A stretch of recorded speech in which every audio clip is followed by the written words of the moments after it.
चमोली में आई आपदा के बाद से सुरक्षा एजेंसियां सतर्क हो गई है। 24 और 25 तारीख को लेकर एजेंसियों ने सतर्कता बरतते हुए कार्य किया।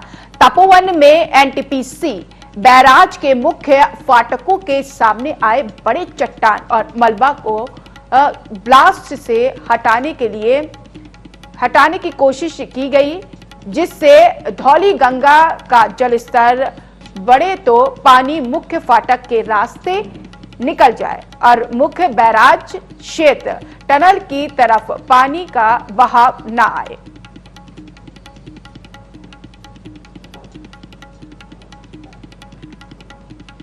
आपदा के बाद सुरक्षा एजेंसियां सतर्क हो गई हैं। किसी भी तरीके से इस आपदा से अब किसी को नुकसान ना हो, पानी की वजह से कोई तबाही ना हो, उसको लेकर अब कई तरीके के बंदोबस्त किए जा रहे हैं। दरअसल मुख्य फाटकों के सामने आए बड़े चट्टान और मलबा को ब्लास्ट से हटाने की कोशिश की गई, जिससे धौली गंगा का जलस्तर बढ़े तो पानी मुख्य फाटक के रास्ते निकल जाए और मुख्य बैराज क्षेत्र टनल की तरफ पानी का बहाव ना जाए, जिससे किसी भी तरीके की कोई परेशानी ना हो। और यही वजह है ब्लास्ट के जरिए से तमाम चट्टानों को हटाया जा रहा है। पानी का बहाव गलत तरीके से ना सामने उसका प्रलय दिखाई दे, इसको लेकर प्रशासन सतर्क है। आपदा के बाद अब प्रशासन, सुरक्षा एजेंसियां पूरी तरीके से अलर्ट। चमोली जो हर वक्त सुर्खियों में रहता है, हमेशा से आपदा का शिकार होता रहा है। इससे पहले भी बाढ़ की स्थिति चमोली में देखी गई थी। संजय जुड़ गए हैं जोशीमठ से संवाददाता इस खबर पर। संजय, अब आपदा के बाद सुरक्षा एजेंसियां काफी सतर्क और अलर्ट नजर आ रही हैं। जी फातिमा, निश्चित तौर से ये 2013 के बाद दूसरी जो सबसे बड़ी आपदा जो है जनपद चमोली के जो है जोशीमठ तपोवन क्षेत्र में आई थी, तो इसके बाद से सुरक्षा एजेंसियां सारी अलर्ट मोड पे है। जहां तक चमोली आपदा की बात की जाए तो यहाँ पे कल जो मुख्य टनल के फाटक थे, उस मुख्य फाटक थे धौली गंगा के, वहां पे बड़े बड़े बोल्डर आ गए थे, जिन बोल्डरों को वहां से हटाया गया, क्योंकि 24 और 25 तारीख को आज प्रशासन ने बोला है कि भारी बारिश हो सकती है, जिसको देख करके सुरक्षा एजेंसी जो यहाँ पे रेस्क्यू का काम कर रही है, उन्होंने भी आज मॉक ड्रिल भी करनी है और उन्होंने इन फाटकों को खोलने के लिए कल ब्लास्ट किए थे और उसके बाद से फाटक खोल दिए गए, ताकि अगर धौली गंगा का जो पानी कहा बताया गया है कि ऋषि गंगा से जो है कम से कम 4 से 5 मीटर का उफान ले सकता है, तो इसके लिए सुरक्षा एजेंसियां तैयारी में लगी हुई है। जी, लेकिन क्या अभी भी रेस्क्यू जारी है? लोगों को अभी भी निकाला जा रहा है? जी, निश्चित तौर पे जो ऋषि गंगा परियोजना रैणी है और रैणी से लेकर के अलकनंदा जोशीमठ के बीच रेस्क्यू लगातार जारी है। सर्चिंग अभियान चल रहा है। जो टनल जहां पे 180 मीटर के पॉइंट तक पहुंचने के लिए पिछले 18 दिन से जदोजहद चल रही है, वहां पे भी अब जो है 170 मीटर के करीब पहुंच चुके हैं। 180 मीटर पे जो पीक पॉइंट है, वहां पे पहुंचने के बाद स्थिति का पता चलेगा कि अंदर सुरंग के अंदर कितने लोग जो है मलबे में फंसे हुए हैं, दबे हुए हैं। यानी बड़े पैमाने पर अभी भी वहां पर रेस्क्यू करना बाकी है। प्रशासन के लिए कितनी बड़ी चुनौती है? जी, ये बहुत बड़ी चुनौती होगी, क्योंकि अभी तक जहां तक बात की जाए इस आपदा के दिन से, तो 70 के करीब शव इसमें मिले थे, 29 मानव अंग मिले हैं और अभी भी जो है लगभग जो है 138 लोगों के आसपास का जो है पता नहीं चल पाया है। हालांकि जो है रेस्क्यू कार्य जारी है। जी, क्या वहां पर किसी को जाने दिया जा रहा है? किस तरीके का सुरक्षा घेरा आप देख पा रहे हैं? क्या मीडिया कर्मियों को भी जाने दिया जा रहा है कि नहीं? शुरू में मीडिया का भारी जमावड़ा यहाँ पे था, लेकिन धीरे धीरे मीडिया का जमावड़ा कम हुआ है। लेकिन ऐसी कोई रोक टोक नहीं है, क्योंकि परिजन लोग भी जो है नदी के किनारे टनल के आसपास मलबे में लोगों को ढूंढने में जो है इनकी आपदा सुरक्षा कर्मियों की मदद कर रहे हैं। जी, लेकिन क्या संजय, जो लोग अभी भी लापता है उनके परिजन परेशान हैं? किसी तरीके की कोई गुहार लगा रहे या फिर टकटकी लगाए बैठे हुए हैं कि रेस्क्यू में उनके जो भी लापता है उनका शव मिल जाए या फिर वो सही सलामत मिल जाए?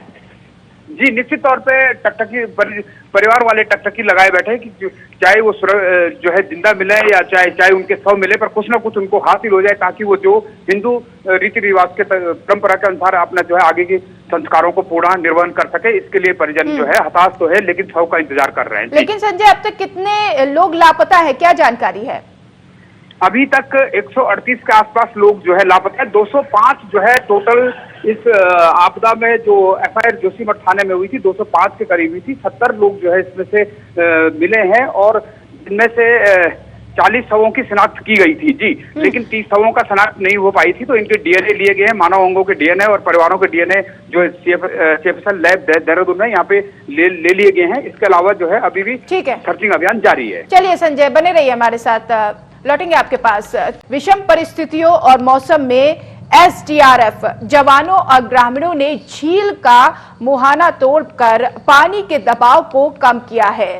तपोवन जल भराव क्षेत्र में पहुंची SDRF टीम ने ग्रामीणों के साथ मिलकर झील के मुहाने से मलबा और बड़े पेड़ों को हटाकर जल निकासी की रफ्तार को बढ़ाया।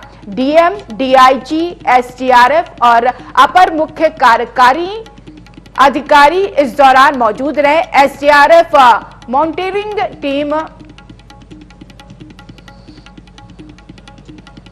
के जरिए 3 दिन में झील के मुहाने को 20 फीट से 50 फीट तक खोल दिया है, जिससे झील के जल स्तर में 1 फीट से भी अधिक की गिरावट आई है।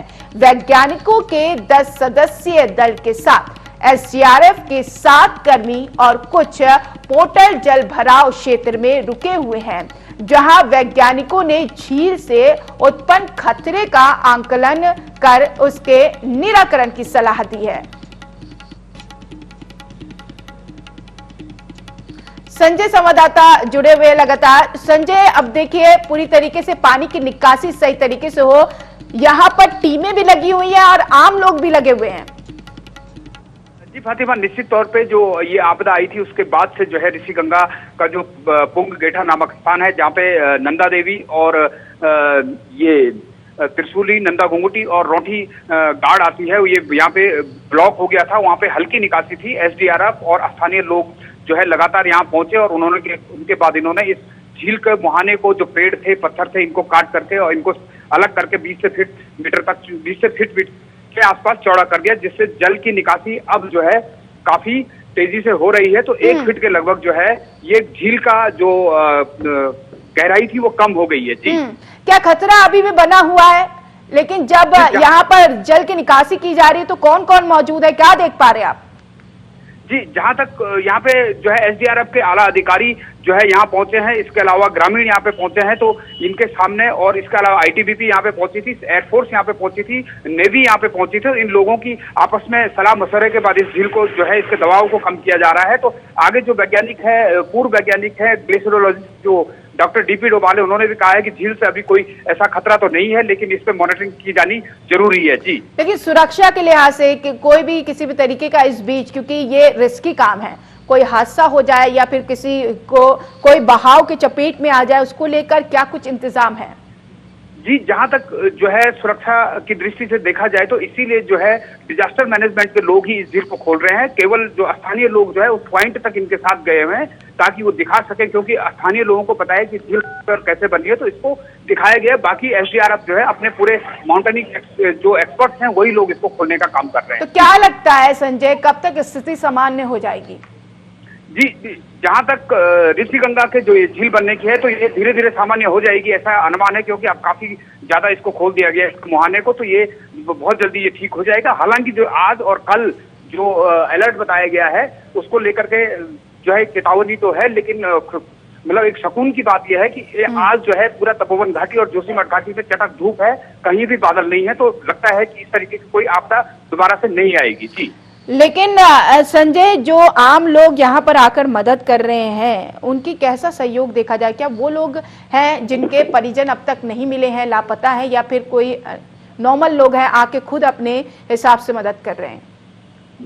जी, जहां तक पहाड़ों की बात की जाए तो यहाँ पे लोग जो है स्वतः ही एक दूसरे की मदद के लिए आगे आते हैं। इसके अलावा परिजन तो हैं, लेकिन इसके अलावा विभिन्न संगठनों के लोग, महिला मंगल दल, ग्राम सेवक, ये सब लोग जो है स्थानीय लोग भी जगह जगह पहुंच के लोगों की मदद शुरू से करते रहे। शायद आपने आपदा में देखा होगा कि किस तरीके से जो यहाँ पे सुरक्षा एजेंसी आया था उनको गाँव की महिलाएं जो है घर घर में जो है खाना बना करके खिला रही थी। तो ये एक पहाड़ में एक मिसाल है अतिथि देवो भव की, तो उस परंपरा का निर्वहन यहाँ पे लोग करते हैं और एक दूसरे की मदद भी कर रहे हैं। अब कितना काम बाकी है संजय, क्या देख पा रहे हैं आप?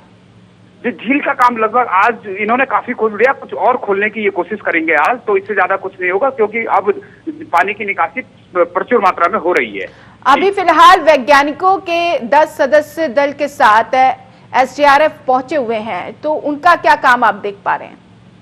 जी, उनका जहां तक इस झील पे काम है वो केवल इसकी निकासी को देख रहे हैं कि किस तरीके से ये हो रहा है, क्योंकि ग्लेशियर जो इसके बर्फ वैज्ञानिक पूर्व हैं जो है डॉक्टर डीपी डोभाल, उन्होंने भी कहा है कि इसकी मॉनिटरिंग लगातार होती रहनी चाहिए और इसकी निकासी को देखते रहना चाहिए और आगे इसका कोई खतरा ऐसा लगता नहीं है। इसका मतलब यह कि बहुत ही ज्यादा रिस्की काम है, हर चीज को देखना है, मौसम को भी देखना है। तो मौसम वैज्ञानिक की तरफ से क्या कुछ सूचना मिल रही है मौसम को लेकर? क्या किसी भी तरीके का खतरा बना हुआ है?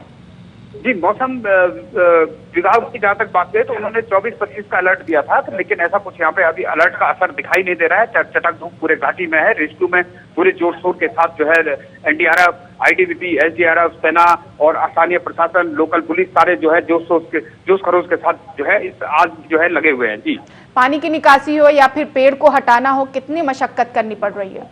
जी, ये बहुत विकट और विषम परिस्थिति में होता है, क्योंकि अब जब 12,000 से 13,000 फीट की ऊंचाई पे होता है तो ऑक्सीजन की मात्रा कम होती है, लेकिन पहाड़ में जो है लोग इससे 2-4 रोज ही होते हैं तो इनको कोई खास दिक्कतें तो नहीं हो रही है। जी, मौके का जायजा लेने के लिए कोई पॉलिटिकल पार्टी पहुंच रही है वहां पर?